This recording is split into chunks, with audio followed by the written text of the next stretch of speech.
आप भी जीवन में धन की समस्या को लेकर के परेशान हैं? अपने करियर को लेकर के परेशान हैं? क्या आपको ऐसा महसूस हो रहा है कि आपकी किस्मत सोई हुई है? तो आज आपको इस वीडियो में मैं यही बताने वाला हूं कि कैसे खुलेगा आपके भाग्य का ताला और कैसे जगेगी आपकी किस्मत जो सो गई है। इस वीडियो को आप अंत तक देखें और इस चैनल को अभी तक आपने सब्सक्राइब नहीं किया है तो इस चैनल को सब्सक्राइब जरूर करें। नमस्कार, मैं ज्योतिषी आर.एच. सोनी पिछले 40 वर्षों से यंत्र मंत्र तंत्र रत्न दान दक्षिणा पूजा पाठ होम हवन जप तप व रुद्राक्ष के द्वारा लोगों की समस्याओं का समाधान करता आ रहा हूँ।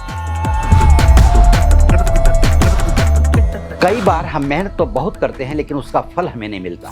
बार बार बनता हुआ काम बिगड़ने लगता है। तब आपके आत्मविश्वास में एक प्रकार की कमी आने लगती है और आप ये सोचने पर मजबूर हो जाते हैं कि हमने तो कभी किसी का बुरा नहीं किया, फिर हमारे साथ ये बुरा कैसे हो रहा है और क्यों। अक्सर हम ये भूल जाते हैं कि हम जो आज भुगत रहे हैं वो अपने ही कर्मों का फल है। ये कर्मों का फल हमें मिलता है ग्रहों की वजह से, क्योंकि जब बनते हुए काम बिगड़ने लगते हैं और हम समस्याओं से घिर जाते हैं तो ये जन्म कुंडली में विशेष लक्षण दिखाई दे जाता है कि कौन सा ग्रह किस कारण और किस रूप में आकर के हमारे बनते हुए काम को बिगाड़ रहा है और हमें ये सूचना दे रहा है कि आपका समय बुरा है और इसको आप संभालें। आज मैं आपको एक ऐसे ज्योतिषी उपाय के बारे में बताने जा रहा हूं जिसका वर्णन बहुत दिनों से होता आया है और जिस भी किसी व्यक्ति ने ये उपाय श्रद्धा पूर्ण भाव से किया है उसकी सोई हुई किस्मत अवश्य जागी है। जिस प्रकार किसी बंद ताले को खोलने के लिए एक चाबी की जरूरत होती है, उसी प्रकार सोई हुई किस्मत का ताला खोलने के लिए भी एक चाबी की जरूरत होती है और यह उपाय वही चाबी है। अब उपाय के बारे में जो मैं आपको बताने जा रहा हूं, आपको ये समझना है कि करना क्या है। आपको सबसे पहला काम, ये उपाय शनिवार को करना है, मध्य रात्रि में करना है, 11:30 से 12:30 बजे के बीच में। आप नहा धो लें या स्वच्छ हो जाएं, हाथ पांव धो करके अच्छे वस्त्र पहन लें, साफ सुथरा वस्त्र पहन करके अपने भगवान के मंदिर के पास जाना है। पहले क्या करना है कि आपके घर में कोई पुराना पड़ा हुआ ताला होगा जिसकी चाबी होनी चाहिए और ताला टूटा फूटा ना हो, इस तरह से हो और चाबी लगा करके उसे देख लें कि वो खुलता है कि नहीं खुलता है। फिर उस ताले को बंद कर लें। अब आप अपने भगवान के जो मंदिर है, घर में देवस्थान है या आप कोई शुद्ध जगह उचित जगह आप देख करके वहां बैठ जाएं, क्योंकि यह उपाय गुप्त है। गुप्त रूप से श्रद्धा भाव से यह उपाय करना है। किसी से इसकी चर्चा ज्यादा नहीं करनी है और किसी को बताने की जरूरत नहीं है। उपाय करने के बाद भी किसी को बताना नहीं, फिर सिर्फ इंतजार करना है। तो आपको करना है क्या है कि भगवान के पास या कहीं भी बैठ करके घर में 2 अगरबत्ती जला लीजिए। इस ताले को आप अपने हाथ में रख लीजिए।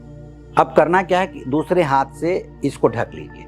ढक करके अपनी जो मनोकामना है, जो बहुत दिनों से रुकी हुई बात है, काम नहीं बन पा रहा है, करियर नहीं बन पा रहा है, धन की कमी महसूस हो रही है या बच्चों की प्रॉब्लम है या परिवार की प्रॉब्लम है या बिजनेस ठप पड़ गया है, किसी भी प्रकार की मनोकामना हो, आप अपनी मनोकामना को इस ताले में प्रेषित करें। जैसे भेजी जाती है, किसी को संदेश भेजा जाता है, तो आपको प्रार्थना करनी है कि आप जो भी इस ताले में देवता निवास करते हैं, क्योंकि हर एक धातु के, हर एक वनस्पति के, सबके अपने अपने देवता होते हैं, कण कण में भगवान रहता है, इसलिए इस ताले के कण में भी भगवान होगा और है। इस बात में विश्वास रख करके ही आपको ये उपाय करना है। वह बाधा काम जो रुका हुआ है वह किसी ग्रह के कारण रुका हुआ है, किसी की नजर दोष के कारण रुका हुआ है, किसी की दुश्मनी के कारण रुका हुआ है या चाहे जैसे भी रुका होगा, आपके भाग्य को किसी ने बांध दिया हो जैसे कहते हैं लोग। तो पूरी बातें आप कहने के बाद में फिर आप इस ताले को लेकर के अपने ऊपर से 7 बार उतारें,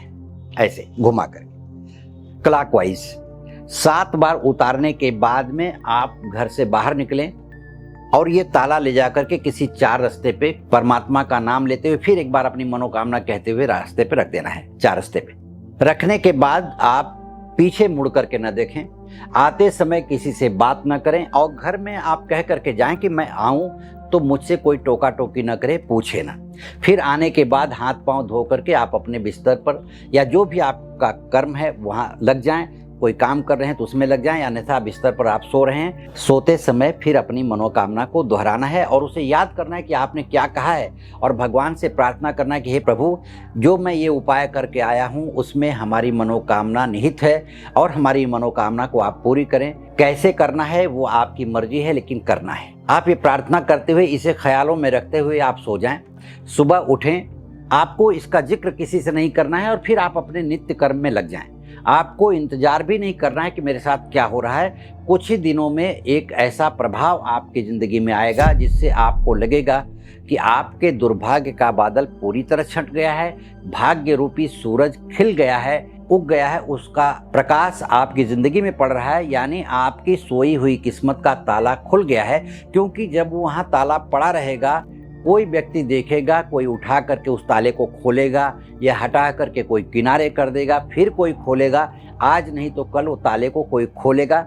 नहीं खोलेगा तो भी आपकी किस्मत में जो रुकावट है वो किसी न किसी प्रकार से परमात्मा दूर करेंगे। ये आप ध्यान में रखिए और इस पर भरोसा रखिए। पूरी श्रद्धा और विश्वास के साथ ये उपाय करेंगे तो लाखों लोगों ने इस उपाय से फायदा उठाया है और मैं चाहता हूं कि आप भी इस उपाय को करके फायदा उठाइए। इस उपाय में थोड़ी समय लगेगा, बस कुछ नहीं, बाकी कुछ करना नहीं है। 10 मिनट, 15 मिनट, आधे घंटे का समय लगेगा, एक ताला लगेगा, बाकी इसमें कुछ खर्च करने की जरूरत नहीं है। और आप इसे एक बार आजमा करके देखें और आपकी जिंदगी बदलने लगेगी, इसमें कोई दो राय नहीं। अन्यथा अगर आपको जन्म कुंडली का विश्लेषण करवाना है या मुझसे व्यक्तिगत रूप से संपर्क करना है तो इस वीडियो के नीचे दिए गए लिंक पर क्लिक करें, इस वीडियो को सब्सक्राइब करें, शेयर करें तथा आप अपने विचारों को कमेंट बॉक्स में लिख करके भेजें ताकि मैं उस पर वीडियो बना करके आपकी समस्याओं को दूर कर सकूं। नमस्कार, धन्यवाद।